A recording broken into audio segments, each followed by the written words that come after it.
Hello students, welcome to the maths class. In the previous class we completed all the laws of exponents and I gave you some questions as homework from your exercise. I didn't receive many doubts, so I hope you were able to solve them. Now we will continue with some more questions from your exercise only. So have a look here.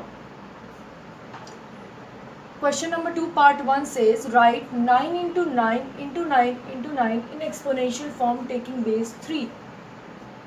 आपसे कहा जा रहा है कि ये 4 बार 9 multiplication के form में आपको दिया हुआ है और इसको एक्सपोनेंशियल फॉर्म में चेंज करना है और बेस वैल्यू आपको 3 लेनी है. सो पहला डाउट आपके मन में आया होगा कि गिवन तो 9 है तो मैं बेस वैल्यू 3 कैसे लूँ. सबसे पहले आपने कुछ गलत सोल्यूशन किया होगा तो क्या किया होगा कि 9 मल्टीप्लाई है तो मतलब बेस वैल्यू 9 और कितनी में मल्टीप्लाई है 4 बार तो मतलब 9 की पावर 4 इज द आंसर. लेकिन दिस इज रॉन्ग. ध्यान दीजिए आपको बोला गया क्वेश्चन में कि आपका बेस 3 होना चाहिए. बेस 3 मतलब 3 का मल्टीप्लिकेशन होना चाहिए. जो बेस वैल्यू होती है वही नंबर तो मल्टीप्लाई होता रहता है. सो अब हम 9 को 3 बना सकते हैं ना. 9 को 3 into 3 लिखा जा सकता है. जो बेस वैल्यू आपसे लेने को कही जा रही है गिवन नंबर को आप उसी फैक्टर्स में तोड़ लीजिए. सो 9 को क्या लिख सकते हैं 3 into 3, अगले 9 को भी 3 into 3, ऐसे अगले 9 को भी 3 into 3, ऐसे अगले 9 को भी 3 into 3. अब देखिए 3 मल्टीप्लाई हो रहा है ना, मतलब बेस वैल्यू 3 अब हमारी हो जाएगी. और 3 कितने टाइम्स मल्टीप्लाई हो रहा है 1 2 3 4 5 6 7 8. सो 3 बेस वैल्यू हो गई और जितने टाइम्स मल्टीप्लाई होता है वो हमारा एक्सपोनेंट हो जाता है. तो 3 raised to the power 8 is the required answer and is the exponential form of given expression. I hope this is clear to you all. Moving on to question number 5 part 1. Find the value of x. अब हम इस तरह का question पहले भी कर चुके हैं बट अब हमें इसका कंसेप्ट ज़्यादा क्लियर होगा बिकॉज अब हमें एक्सपोनेंट के लॉज हमने पढ़ लिए हैं. Okay, one thing students, in yesterday's class I told you a correction in the statement of your laws. I think in 2 laws there was correction. I hope you all have done that correction and you all have noted down all the laws in your fair copies. Now coming back to the question, the given expression is 2 upon 7 raised to the power minus 3 multiplied by 2 upon 7 raised to the power minus 11 is equals to 2 upon 7 raised to the power 7x. आपको ये expression दिया है और आपसे x की value निकालने को कहा जा रहा है. सो हम यहाँ पर एक्सपोनेंट के लॉज यूज़ करेंगे जो हमने पढ़ा है. इससे हमारा कैलकुलेशन ईजी हो जाता है.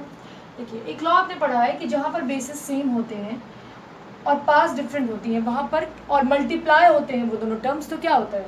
देखिए दोनों केस में बेस a है और पार्ट्स डिफरेंट डिफरेंट है. सो a की power m multiplied by a की पावर n होता है अगर तो क्या हो जाता है बेस वैल्यू a और पार्ट्स जो है ऐड हो जाती हैं m प्लस n.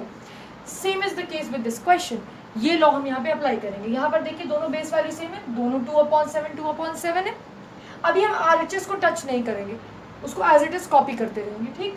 सो दोनों केस में बेस वैल्यू सेम है तो हम क्या करेंगे कॉमन बेस वैल्यू लेके पार्ट्स को एड अप कर देंगे. सो -3 प्लस विद इन ब्रैकेट -11 और हमने RHS की वैल्यू का एज इट इज कॉपी कर दिया ना. Moving on. अब इस प्लस माइनस को ओपन करेंगे तो plus into minus gives minus. So 2/7 -3 -11 is equals to RHS में क्या है 2/7 whole raised to the power 7x. इसको सॉल्व करिए. 2/7 -3 -11 का मतलब है माइनस माइनस प्लस होता है. सो 11 प्लस 3 गिव्स 14 और लार्जर नंबर 11 है. 11 के पास कौन सा साइन है माइनस. सो माइनस का साइन लगेगा. So -14 2/7 raised to the power -14 और राइट हैंड साइड पे 2/7 raised to the power 7x.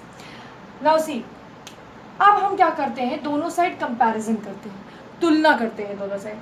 देखिए आप दोनों साइड बेस वैल्यू सेम है, इधर भी 2/7 है और इधर भी 2/7. पावर डिफरेंट डिफरेंट है दोनों साइड. ठीक. एक्सपोनेंट्स डिफरेंट डिफरेंट है ना. सो ऐसे केस में जब बेस वैल्यू सेम हो पावर डिफरेंट डिफरेंट हो तो हम पार्ट्स को कंपेयर कर देते हैं आपस में और बेस वैल्यू को यहाँ पर इग्नोर कर देंगे नेक्स्ट स्टेप में. देखिए bases are same so we can compare parts को कंपेयर कर सकते हैं. बेस वैल्यू को आप इग्नोर कर दीजिए या एक तरह से आप इजी टर्म्स में कहिए बेस वैल्यू कैंसिल है. ठीक है, कैंसिल आउट है. सही लैंग्वेज यही होगी कि बेस वैल्यू को इग्नोर कर दीजिए, आप पार्ट्स को आपस में कंपेयर कर लीजिए. So -14 this side is equals to RHS में क्या है 7x मैंने लिख लिया. अब x को मतलब वेरिएबल को एक साइड रहने देंगे और न्यूमेरिक वैल्यू को एक साइड ट्रांसपोज कर देंगे, कांस्टेंट को अलग साइड ट्रांसपोज कर देंगे. सो x इज इक्वल्स टू -14. 7 यहाँ मल्टीप्लाई के रिलेशन में था सो यहाँ डिवाइड के रिलेशन में चला गया -14/7. अब -14 को जब 7 से डिवाइड करेंगे तो क्या आंसर मिलेगा -2 which is the required value of x. तो x की वैल्यू आपको क्या मिल गई? -2. So this is how these questions are solved. Now see question number 7 from your exercise. By what number should we multiply -8 raised to the power -1 to obtain 12 raised to the power -1? इस question में आपसे कहा जा रहा है कि -8 raise to the power -1 में क्या किस नंबर से मल्टीप्लाई किया जाए कि आपको 12 raise to the power -1 answer में ऑब्टेन हो जाए. तो सी जो नंबर आपको मल्टीप्लाई करना है उसको x एज्यूम कर ले. Let the number to be multiplied be x. आप गिवन क्वेश्चन में जो गिवन कंडीशन है उसके अकॉर्डिंग देखिए मैंने एक स्टेटमेंट फॉर्म किया. That is -8 raise to the power -1 multiplied by x gives 12 raise to the power -1. यही तो बोला जा रहा है ना कि इसमें कौन सा नंबर मल्टीप्लाई किया जाए. अब वो नंबर मैंने x मान लिया कि आपको product value 12 raise to the power -1 मिल जाए. Moving on, see here what I have done. जब भी आपको पावर निगेटिव में दी होती है तो उसको पॉजिटिव करने के लिए आप जो नंबर होता है उसको 1 अपॉन, देखिए जैसे अगर कोई नंबर है x उसकी पावर -1 लिखी है तो उसको 1 अपॉन x की पावर 1 लिख सकते हैं. देखिए पावर, अब पावर पॉजिटिव हो गई ना. और जैसे किसी की भी पावर 1 का मतलब होता है वही नंबर इटसेल्फ. पावर का मतलब क्या होता है? उतने टाइम्स वो मल्टीप्लाई होगा. तो कोई नंबर अगर एक ही टाइम है तो वो एक वही नंबर ही तो मिलेगा आपको एक. सो 1 इग्नोर कर देते. 1 के केस में नहीं, अगर यहाँ पे 2 होता तो हम 2 लिखते या कोई और नंबर तो लिखते, तो 1 इग्नोर कर देते. सो सी ऐसे हम लिख सकते हैं. This is what I have done here. Power -1 थी, उसको निगेटिव को पॉजिटिव करने के लिए मैंने उसको 1 अपॉन कर दिया. सो बेस जो वैल्यू थी 1/8 माइनस जो माइनस था मैंने इसको एज इट इज कॉपी किया 1/8. अब 8 की पावर 1 लिखने का कोई लॉजिक नहीं था. 1 का मतलब 8 इटसेल्फ, सो मैंने सिर्फ 8 लिखा है. Multiplied by x, same is the case है. यही चीज़ मैंने यहाँ पर भी की है. जो मैंने यहाँ पे आपको समझाया यही चीज़ मैंने यहाँ पर भी की है. 12 की पावर -1 था तो मैंने 1/12 की पावर 1 को मैंने इग्नोर करते हुए सिर्फ 12 लिख दिया है. मूविंग ऑन, अब इसको मल्टीप्लाई कर लीजिए. x बन जा x minus as it is copy होगा और यहाँ पे डिनोमिनेटर कुछ नहीं है तो 1 अगर एज्यूम करते हैं डिनोमिनेटर तो 8 बन जा 8. Fine is equals to 1/12 copy हो गया. अब देखिए ये दो फ्रैक्शंस आपको मिल गए, इनको क्रॉस मल्टीप्लाई कर लीजिए. जब ऐसे फ्रैक्शंस मिलते हैं तो उनको क्रॉस मल्टीप्लाई कर लेते हैं एक कुछ इस तरह से. सो x into 12 gives 12x and -8 into 1 gives -1 into 8 gives -8. अब 12x इज इक्वल टू -8 मिल गया. x को एक ही तरफ रहने देंगे और नंबर्स को एक साइड ट्रांसपोज कर लेंगे. 12 और x यहाँ पे मल्टीप्लाई के रिलेशंस में है. सो 12 यहाँ कॉपी होगा तो डिवाइड के रिलेशन में हो जाएगा, ट्रांसपोज होगा तो. सो x इज इक्वल टू -8/12. इसको लोएस्ट फॉर्म में चेंज करेंगे तो -2/3. तो x की वैल्यू क्या मिल गई? -2/3. This is how these type of questions are solved. Now I hope you will be able to solve questions of these type from your exercise. Moving on to question number 9 part 1 simplify. आपको इस तरह का expression दिया है और आपको इसको simplify करना है. मतलब जितना ईजी टर्म्स में आप इसको लिख सकते हैं. सिंप्लीफाई का मतलब यही होता है सॉल्व करना है, इतना ईजी टर्म्स में आप इसको लिख सकें. तो देखिए मैंने क्या किया, पहले मैंने जितने एक्सपोनेंशियल फॉर्म्स थे उसको ओपन कर लिए. फर्स्ट स्टेप में क्या किया, 25 एज इट इज कॉपी किया. 5 की पावर 2 है, 5 रेज़ टू द पावर 2 का मतलब 5 का 2 बार मल्टीप्लिकेशन. बेस वैल्यू का मतलब होता है उस नंबर का मल्टीप्लिकेशन और जो एक्सपोनेंट होता है उतने times multiplication. So 5 into 5 gives 25. X की power 8 as it is copy upon 10 raise to the power 3 मतलब 10 का 3 times multiplication that is 1000 multiplied by x raise to the power 5 as it is copy कर दिया. अब 25 into 25 gives 625 multiplied by x raise to the power 8 upon 1000 into x raise to the power 5.